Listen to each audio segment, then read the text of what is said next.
안녕하세요. 펀드메딕입니다. 오늘은 한국밸류 자산운용에서 운영하는 글로벌 리서치 배당인컴이라는 펀드를 좀 말씀드려볼게요. 이게 이제 피델리티라는 회사의 글로벌 배당인컴 펀드랑 이름이 좀 비슷한 좀 특징을 갖고 있었는데요. 성과를 찾아보고 정말 깜짝 놀랐습니다. 일단 주식형 펀드고요. 이게 한국밸류라 그러면 이채원 사장님이 계신 그 10년 투자 펀드로 유명한 회사잖아요. 근데 지금 이제 그만두셔서 이채원 사장님이 없고 대표 매니저가 없으면 통상 그 운용회사에 대해서 걱정하기 마련인데 아마 본 펀드의 좋은 성과로 인해서 제가 볼 땐 제도 예약도 충분히 할 수 있지 않을까라는 그런 기대감도 가져봅니다. 되게 힘내셨으면 좋겠고요. 그리고 일단 S클래스라는 게 한국 포수증권에서 가장 저렴하게 가입할 수 있는 보수 스타일입니다. 그리고 이게 워낙 라인업이 안 돼 있어가지고 뭐 가입하기가 쉽지가 않아요. 그래서 일단 한국 포수증권 꼭 한번 이용해 보시면 좋겠고요. 펀드 성과도 이렇게 꾸준히 우상향하는데 주식형인데 이렇게 기준 가격을 보면 무슨 채권 혼합형처럼 올라가지 않습니까? 그리고 중간에 한번 급격히 올라가는 것도 시드머니. 그러니까 F 클래스를 통해서 이제 고유자금 투자 등을 집행해서 한 금액도 100억대 정도로 올린 걸로 봤을 때 한국밸류라는 회사에서도 굉장히 중요하게 생각하는 펀드다라는 인상을 받을 수 있었어요. 성과를 보면 되게 인상적이에요. 빨간색이 이제 리서치 배당 인컴 펀드입니다. 파란색이 코스피 지수고요. 그 다음에 S&P 500, 나스닥이 각각 보라색, 분홍색이에요. 손색이 없죠. 최근 1년 기준으로 보면은 잘하고 있어요. 최근 변동성 장에서도 잘 버티고 있습니다.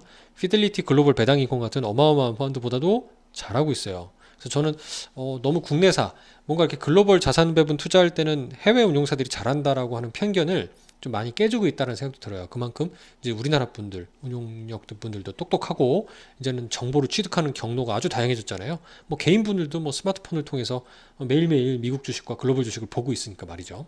그래서 이 기사를 통해 찾아보니 한국증권에서 이런 그 한국밸류 글로벌 리서치 배당인컴을 추천하는 포인트를 보니까 여기에 운용 전략의 힌트가 나와 있더라고요.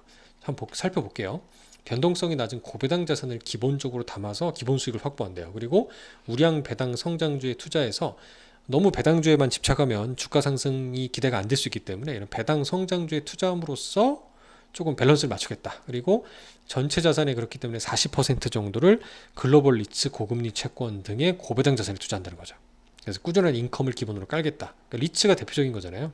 그리고 최근에 좋고 나머지는 배당 성장주의 50%, 그리고 신성장 산업도 10% 정도는 점을 찍어서 가져가겠다라고 하는 거예요. 그러면 너무 배당 자산이 안 올라가고 성장 주식이 이끄는 중심의 장이 올 수도 있잖아요. 그럴 때도 너무 소외가 되지 않도록 밸런스를 맞춘 게 아닌가. 지금 향후에 금리 인상에 대해서 걱정을 많이 하면서 이런 인컴이 나오는 자산들에 더 주목하는 흐름들이 조금씩 이제 늘어나고 있죠. 그래서 본 펀드가 앞으로의 국면에서 좀 좋은 성과를 내지 않을까라고 좀 기대를 해보고 있습니다.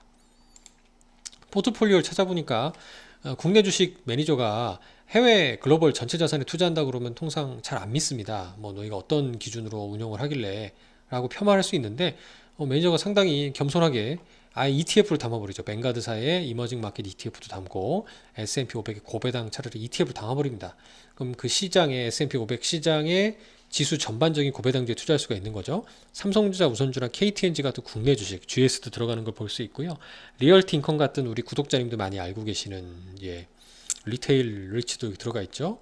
그리고 에브비나 존슨앤존슨 같은 헬스케어 종목도 들어가 있고, 그다음에 미국 항공 방위산업주 같은 최근에 핫한 우주항공 관련된 산업 쪽에 ETF도 일부 들어가는 걸 볼 수 있습니다. 즉 배당 자산을 깔고 가면서 상대적으로 이런 신성장 산업도 일부 같이 가져가는 특징들이 저는 앞으로 시장에도 상당히 잘 대응하는 어떤 전략이 아닐까라는 기대감이 좀 들었어요. 그래서 앞으로 계속 좀 지켜보는 상품으로 저도 놓고 보고 싶고 한국밸류에도 좀 좋은 성과로 운영을 잘 해주셨으면 하는 말씀을 다시 한번 드리고 싶습니다. 감사합니다.